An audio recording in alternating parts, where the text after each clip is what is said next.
A very good evening and welcome to another episode of South Africa Today and Beyond.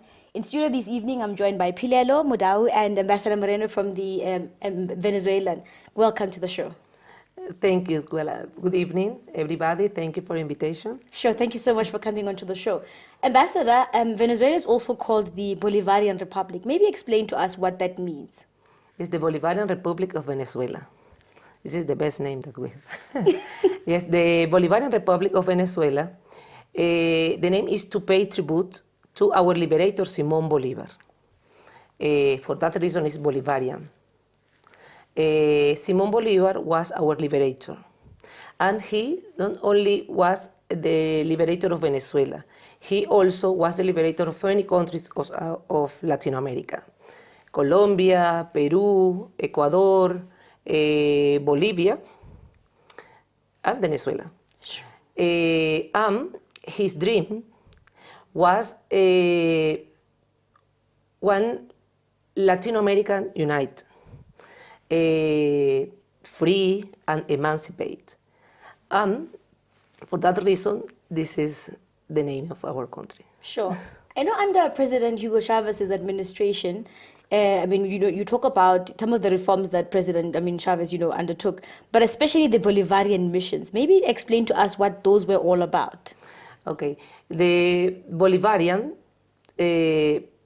principles, the Bolivarian principle is the principle of the Bolivarian Revolution, the Bolivar ideas. And this idea is established in our constitution. Venezuela is, the Bolivarian Republic of Venezuela is a country patriotic, nationalist, anti-imperialist and anti-capitalist. And all these ideas is established in our Constitution of 1999. Our Constitution was made for our people and approved for the people in Venezuela. Sure. I know, President Chavez is quite celebrated, throughout the Latin American continent, in the Latin American region. But also, what are some of the things that we can learn in terms of the lessons that we can learn from President Chavez? In particular, I think looking at the fight for national sovereignty for Venezuela. Again, some of the issues we'll be talking about later. I think, for example, the economic blockade that we'll discuss later on, of course. But what are some of the lessons that we can learn from President Chavez?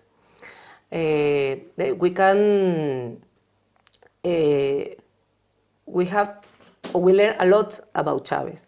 Chavez was a man with one man that loved his people, loved Latin America. When Chavez arrived to the government of Venezuela, he came to continue the ideas of our liberator, Simón Bolívar. The Chavez ideas was create one free country, to continue that idea to create one united Latin American. For that reason, our foreign policy in Venezuela, we approach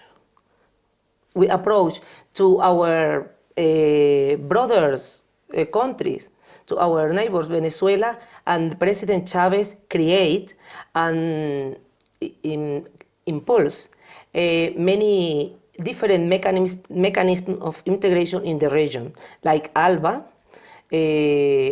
UNASUR, Petrocaribe, and CELAC. The ALBA was created with Cuba to consolidate the integration in our countries. And now the ALBA have 11 members countries. And UNASUR also and Petrocaribe was created for Venezuela to support the Caribbean countries with oil. Venezuela sell oil and with a special price and special facilities to pay. So, Ambassador, you're talking about integration of the Latin American countries as well, and to unite, the Latin American countries, and those are some of the principles, and I think the ideals that President Chavez, but also I think when we talk about the Bolivarian Republic, those are some of the ideals. But how are the relations, I think, between Venezuela and South Africa in particular, but also some of the African countries? Yes, but Venezuela not only work in the regional sphere, also the foreign policies of Venezuela was we close to another countries in the world. We worked to the South-South cooperation. For that reason, Venezuela in Africa, Venezuela create 12 new embassies in Africa, and also in Asia and Middle East. And with South Africa, we have good relation. We have 20 years, yes, from 20 years we opened the embassy here after the fall of apartheid. And we can say in this moment, we have the best moment of the relation between South Africa and Venezuela, because before we signed many agreements in energy areas, but now we are working in different projects, principally in mining sector and education sector. And we hope finish with that the soon possible. And I hope speak with you after when we concrete this project. But it's very good for both countries, and with this we can continue working together and relation. Most definitely, and I think that it's wonderful having the Venezuelan embassy as a friend, I think, generally speaking. But Peter, as somebody that's been working for the embassy for so long, and I've been to some of the embassy events, they're quite, fun, number one, the music, the dancing.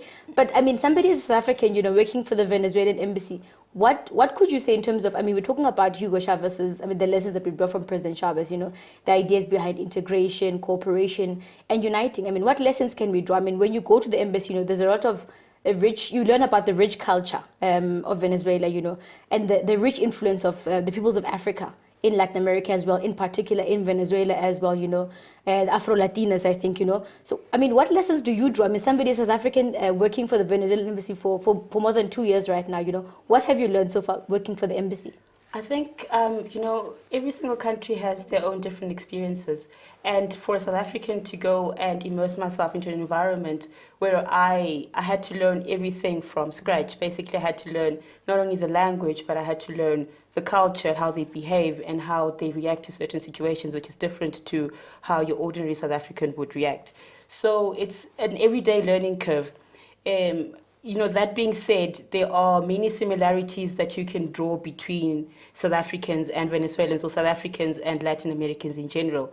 There are many customs that you can relate to. Although they might be different, they might have different experiences to you, but the bottom line still remains that most people only are striving for the same for the same goal. When I look at when the ambassador spoke, when I look at the legacy of Hugo Chavez and Simon Bolivar, you look at all those things and you can relate to how you'd want, certain things to be in your own country. And that's not just for South Africans, that's for the public in general. So there are many lessons to be drawn. But like I said, that every country is different and the way we interpret certain things are different as well. So I can't exactly say, this is what I'll take from Venezuela and this is what I'll leave. It's a learning curve. It's an everyday learning curve for me. I think that's quite amazing. But again, Peter, we talk about the everyday, I think lessons that you draw from, immersing yourself in this particular political space. Is it something that you ever thought that you'd find yourself working for an embassy within the international relations field? Well, it was a hope. I'd always hoped, but I never thought it would happen so quickly. And when it did, there was a bit of a culture shock. It was both a culture shock and it was very, like I said, it was very difficult to adapt. it was very difficult to learn to live like the Venezuelans, which is something that now has become, it happens, day by day, where you start realizing that certain things have changed, certain habits have changed because of the time you spend with the people around you. And that's not only cultural habits, it's also how you think when it comes to politics, how you think about how world order should be in general, how you think about Sure. international system, how you think about all other things. You start to think like people who you spend time with. And that's just because you start to draw their experiences and you start to learn how they see things differently from you. When you're in one country, you live in a closed space. Almost, I could say you lived in a box, and that box is South Africa. And when you start living with people who are not South African, you start to learn that things are different, and people might see things the same way you do, but they react differently to how you do, and they understand things differently to you, how you do. Okay, very quickly in conclusion, Pilar, I mean, the ambassador's right-hand woman, you assist her with, also with translations. I mean, she's learning English, but also, I mean, you speak your grasp of Spanish, I mean, is quite wonderful. But very quickly, one fun fact, what have you learned, I think, working with Ambassador quite closely? What is the one thing that you take away? Oof, if I had to tell you one thing, we'd spend the whole day here. It really isn't. I would tell you today that the things that I have learned working with the ambassador, I can't even, invaluable lessons. Sure. Invaluable lessons. You can't buy experience. In the last 2 years for me working with the embassy, and more specifically working with the ambassador, have been, challenging, but also the best 2 years of that. It's better than anything else I would have imagined. Sure. I've learned more than I have in these 2 years than I could possibly learn going out and traveling in 5 years. So it's been quite an experience. It's been quite an experience. Sure. Thank you so much for coming onto the show. I know after the ad break, we still have Omar from the Venezuelan embassy as well to take us through some of the issues that are happening right now in Venezuela. But thank you so much, Ambassador, for coming onto the show. Pilar, thank you so much as well. Okay, no, thank you, Clara. Sure. Thanks. Join us again after the quick ad break and then just stay tuned.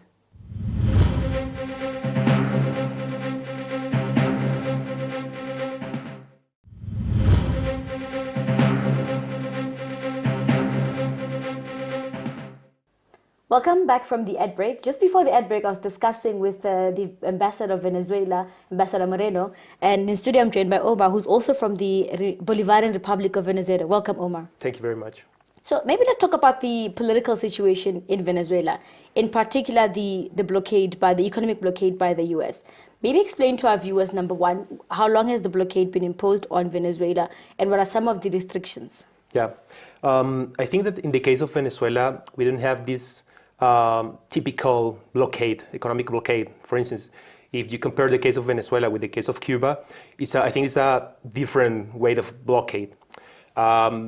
Unfortunately, around 2 years ago, the former president of the United States, they decided to sign a decree against Venezuela, saying that Venezuela represents an unusual and extraordinary threat for the national security of U.S., which is something that obviously maybe it's ridiculous to think that Venezuela can be considered as a threat for any country around the world. So, but behind of these sanctions against Venezuela, against some of the members of the government, they are looking for try to destabilize the economy in Venezuela. Because after this decree, for instance, these credit rating agencies, such as Moody's and Fitch, they say that Venezuela apparently is the worst country in terms for the investments, for international investments. So obviously, this kind of decrease from the government of the United States, in the end, is affecting the economy, because, for instance, if the government needs the access to international credit, it's going to be very difficult to access to this credit, or you're going to get the credit, but with a very high rate of interest. So I just want to say with this, it's like behind of these political sanctions against the government, I think the plan is try to disturb and to damage the image of the country, and in the end you are affecting the possible new investors in the country. So I think it's a very complicated the situation, and that's the intention of this new no conventional way of economic blockade in Venezuela. Sure. I mean, related to this, Omar, is I think the current situation, I mean, the crisis in Venezuela, if you want to coin it that, in terms of, I think, high inflation rates. And I mean, Venezuela is one of the richest richest countries in terms of oil, for example, and you have, inflation reaching the double digits in Venezuela. And some, are arguing that this is a direct result of, I think, President Chavez's administration and direct intervention by the state in the economy. How would you respond to something like that? No, I think that is not true. No, I don't think that the role of the state in the economy in the country is affecting the economy. In this case, with inflation, according to the constitution, the role of the state, of the government, is try to participate, to be involved in the economy in terms to try to get the welfare for the society. That is one of the duty of the constitution. But in the case of the inflation in Venezuela in this moment, I think it's linked with the current price of the oil. In Venezuela, for many years, I will say for more than 50 or 60 years, we have been dependent of oil. We export oil, and the oil represents more than 90% of our incomes.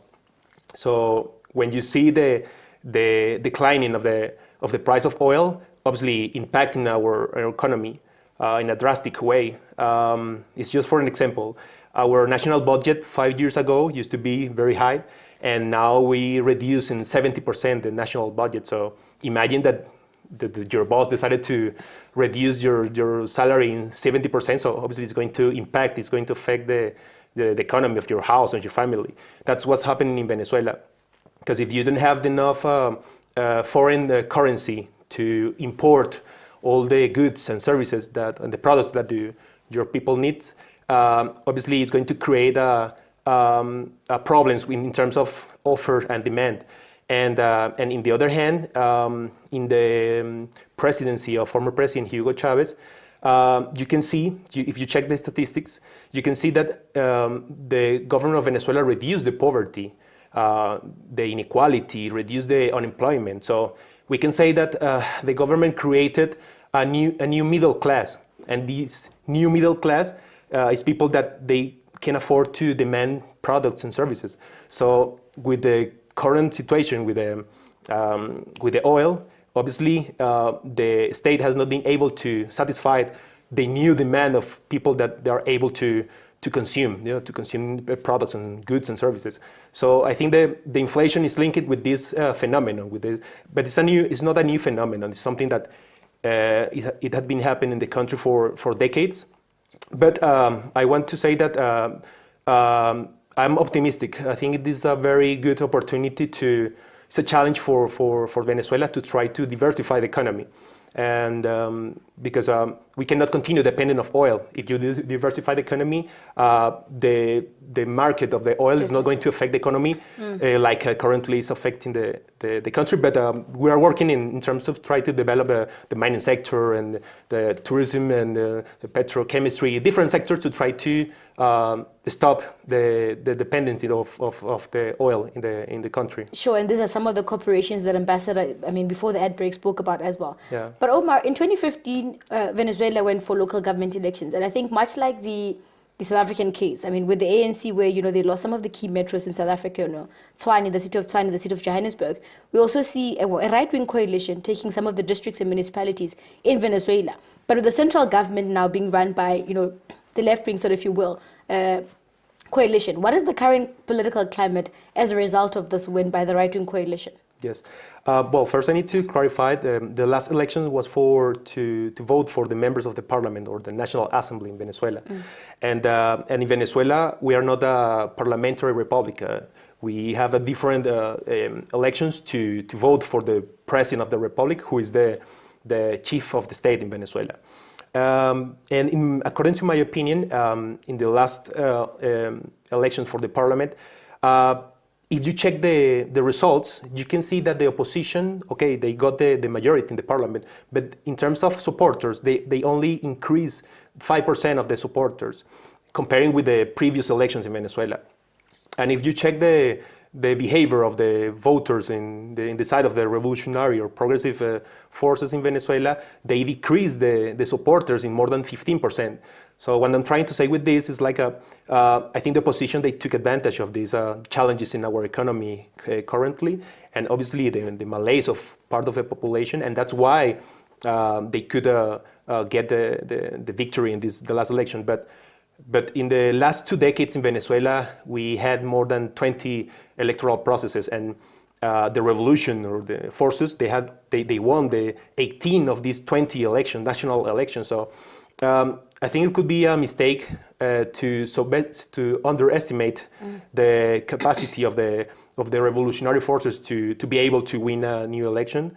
And currently now we are waiting for the National Electoral Council to call for the next election for the local government, and we will see if the revolution can continue the winning the election as usual, at least with the experience of these last 20 years in Venezuela. Sure. I mean, quite related to the political climate, Omar. I mean, right now I think people are watching the news, and there's a lot of news about Venezuela, in terms of the protests. Yes. Is this directly related to, I think, a build-up to, the results of the elections as well? But what are the essence of, the result of the protest? What are some of the demands by the protesters on the streets in Venezuela, the images that are coming out from the news?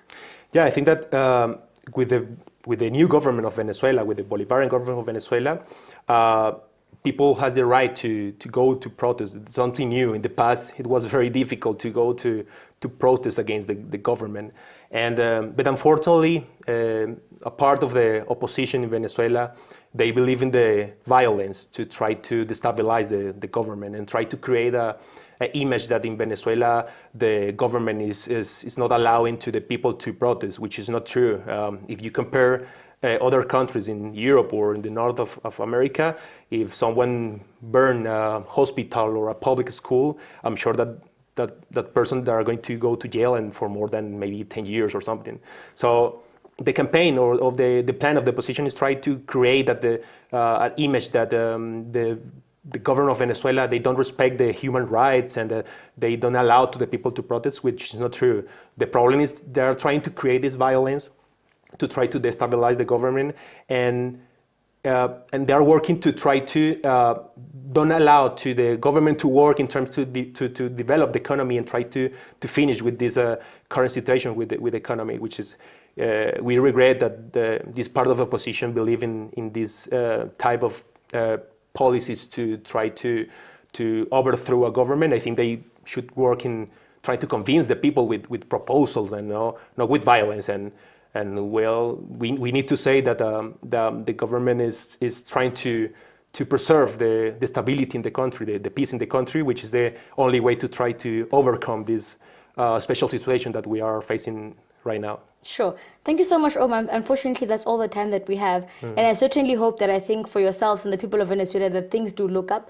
And I think if you look at different countries, at different political climates in different parts, in different parts or different times in history, really dark times don't last. And certainly I think that there's light at the end of the tunnel in terms of where the people of Venezuela are concerned and Venezuela as a country is concerned. Thank you so much for coming onto the show. Thank you, Cora. Thank you. Sure. Unfortunately, that's all the time we have for you this evening. Thank you so much for joining us and see you next week.